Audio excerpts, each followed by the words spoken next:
lalaki, kumikita ng halos milyong-milyong piso kada minuto. Tunay nga na masaya ang magkaroon ng maraming pera kasi makakapunta ka kahit saan, makakatulong sa mga mangangailangan at mabibili mo lahat ng bagay na gusto mo. Kaya sa video na ito, pag-uusapan natin ang lalaki na kumikita ng daang-daang libong dolyar kada minuto at milyong-milyong dolyar naman ang kinikita niya kada oras, at malalaman mo rin ang 10 sa mga pinakamayayamang tao sa buong mundo, maging ang tungkol sa kanilang buhay. Kaya simulan na natin.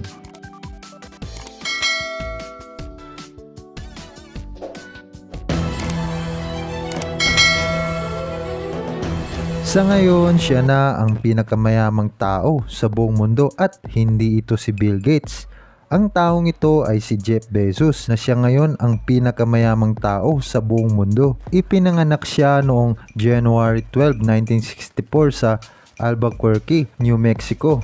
Graduate siya noong 1986 na summa cum laude sa Princeton University sa Computer Science at Electrical Engineering. Bata pa lang siya ay malaki na ang interes niya sa mga bagay-bagay, paano ba ito gumana, at ginawa niya pang parang isang laboratorio ang garahian ng kanyang mga magulang. Sa ngayon, isa na siyang matagumpay na negosyante at investor. Ayon sa Business Insider, bawat segundo ay kumikita siya ng $2,489 or 124,450 pesos sa pera natin. Bawat minuto naman ay kumikita siya ng $149,353 or 7,467 pesos kada minuto.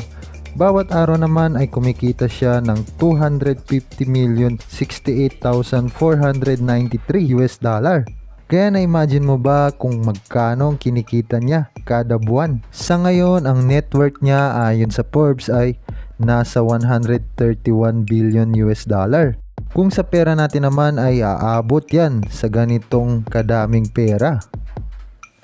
Ikaw, paano kung meron kang ganyan pera?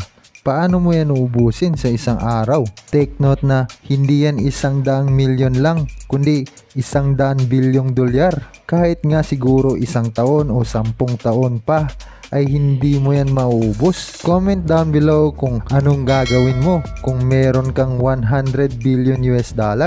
Sa kabila ng kanyang limpak-limpak na pera, ano nga ba ang kanyang negosyo?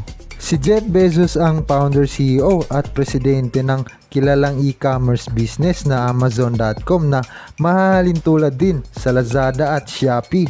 Sinimulan niya ito noong 1994 sa kanyang garahe sa Seattle. Matapos niyang umalis sa kanyang trabaho, sinimulan niya ang website na nagbebenta ng mga libro o isang online bookstore na hanggang sa lumaki ng lumaki. At ngayon ay halos lahat na ng bagay ay nabibili sa kanyang negosyong Amazon. Pagmamay-ari niya rin ang Washington Falls at Blue Origin na isang aerospace company. Kumpanya na nagde-develop at gumagawa ng mga space rocket. Ang goal din ng kumpanyang ito ay magpapadala ng mga tao o customer sa kalawakan sa hinaharap. Sinasabing siya ang kauna-unahang tao na naabot ang net worth na $100 billion. Ikaw, kung kumikita ka ng $100,000 o milyong-milyong piso kada minuto kagaya niya, anong bibilhin mo? Sa totoo lang isa lang si Jeff Bezos sa pinakamayamang tao sa buong mundo na kumikita ng milyong-milyong piso kada minuto. Narito pa ang siyam sa pinakamayamang tao sa buong mundo na kasunod kay Jeff Bezos na number 1 sa Forbes. Number 2, Bill Gates. Ang edad ay 64 years old. Ang net worth niya ay $95.5 billion. Kung i-convert sa pera natin dito sa Pilipinas ay itong numbers na ito. Nalula din ako sa numbers. Talagang nakakalula ang pera na yan.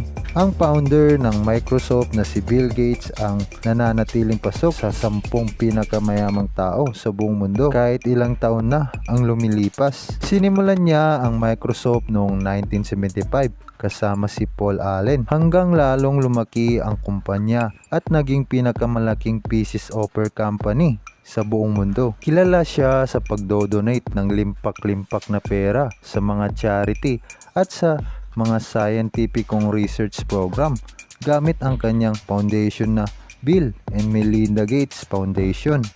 Number 3. Warren Buffett, net worth $82.5 billion. Isang American entrepreneur at investor at CEO ng Berkshire Hathaway.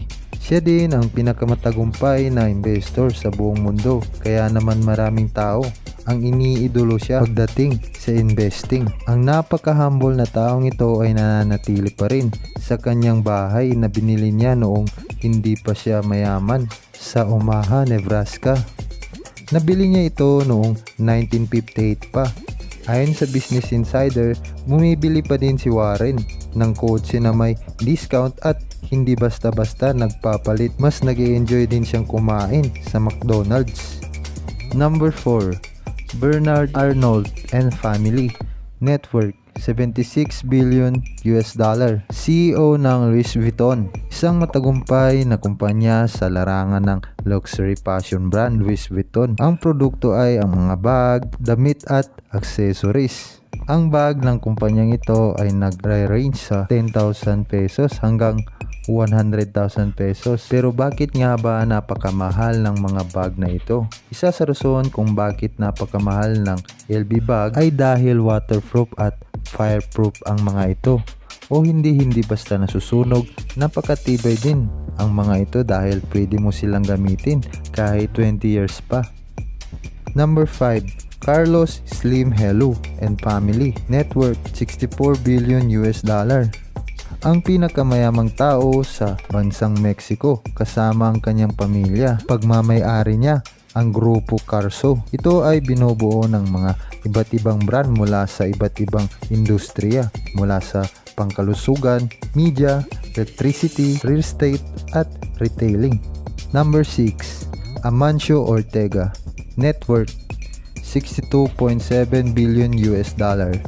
Siya ang pinakamayamang tao sa Europa. Pagmamay-ari niya ang Zara, isang kilalang damitan. Ang kumpanya niyang Zara ay nasa 88 na bansa na at meron ng halos 2,000 tindahan. Bagamat isa siya sa pinakamayamang tao sa buong mundo, kahit isang beses ay hindi siya nagbigay ng interview. Number 7. Larry Ellison, net worth $62.5 billion.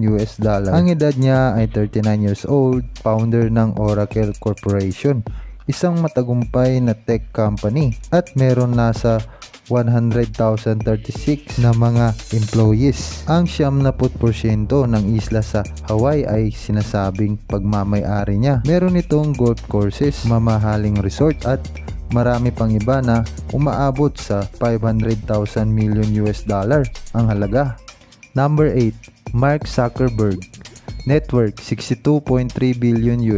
Kilala naman natin ang may-ari ng Facebook na si Mark Zuckerberg. Ang Facebook ay naging pinakakilalang social media platform sa buong mundo. Nagsimula ito noong 2004 nang nasa Harvard University si Mark sa kanyang dorm. Sa edad lang na 19 years old, bumaba siya mula sa pangatlong pinakamayamang tao sa buong mundo nang bumaba ang stock ng Facebook nang magkaroon ng issue ang Facebook. Number 9. Michael Bloomberg, net worth $55.5 billion. Ay isang businessman at politiko sa United States. Sa ngayon siya ay 74 years old at naging mayor ng New York City at founder ng Bloomberg. Dahil sa kanyang limpak-limpak na pera, ayon sa Business Insider, ang mga iba sa mga ito ay ginagastos niya sa mga mamahaling laruan katulad ng mga helicopters at private planes. Isa sa pinakakilala ay ang Augusta Westland 109 SP helicopter. Nagkakahalaga ng tumataginting na $6 million. Number 10. Larry Page, net worth 50.8 billion US dollar na CEO ng Alphabet. Isa din siya sa co-founder ng Google noong 1998 na sa ngayon ang Google ang pinakamatagumpay na search engine sa buong mundo. Nakakagulat na sa edad pa lang niya na 12 years old ay plano niya na magsimula ng isang tech company. Kaya elementary pa lang siya ay kakaiba siya sa klase at tanging bata na gumagamit ng word processing programs para gumawa ng kanyang homework at assignments.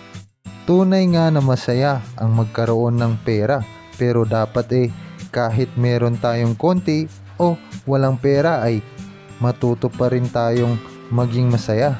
Ikaw, para sa'yo, ano ang success? Comment down below sa comment section para malaman din natin ang opinion mo at masasabi mo dyan sa comment section dahil sobrang interesting talaga ng tanong na ito.